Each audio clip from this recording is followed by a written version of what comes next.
Ол қалай? Одан бұрын біз өзімізбен жұмыс жасауымыз керек. Яғни ол біздің мышлениемізбен жұмыс жасауымыз керек. Сен өзіңе шаштараз мамандығы ретінде сене алмасаң, жұмыстарыңа орынды баға қоя алмасаң, клиентпен дұрыс сөйлесе алмасаң, өзіңді көп ақшаға дайындай алмасаң, онда 1 миллион теңге, 800 мың теңге армандау сізге орынсыз болады. Өзім осы жолдан өткен соң, бұның бәрі маған таныс. Шашымызға мыс, яғни мед дәрумен жетіспеген кезінде шашымыз тез ағарады және ақшаш көбейеді. Сондықтан шашымыздың ағарғанын сезе бастағанда чекаптан тексеріліп, дәрігердің көмегімен ағзамызға қандай дәрумен жетіспей жатқанын анықтап алуымыз қажет.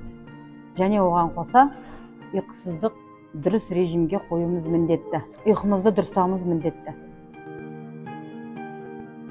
Өйткені адам ағзасында бөлінетін Д дәрумені дұрыс бөлінбей, дәрумен адам ағзасында азайғанда шаш өте көп түседі.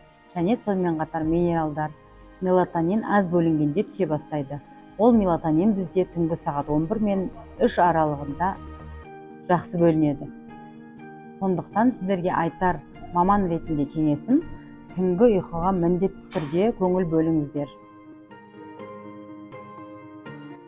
Энергияны мен өзіме ұнайтын нәрсемен айналысқан кезде аламын.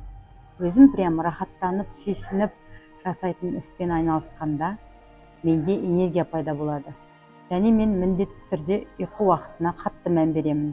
Ұйқы дұрыс болғанда адам өзін жеңіл сезінеді.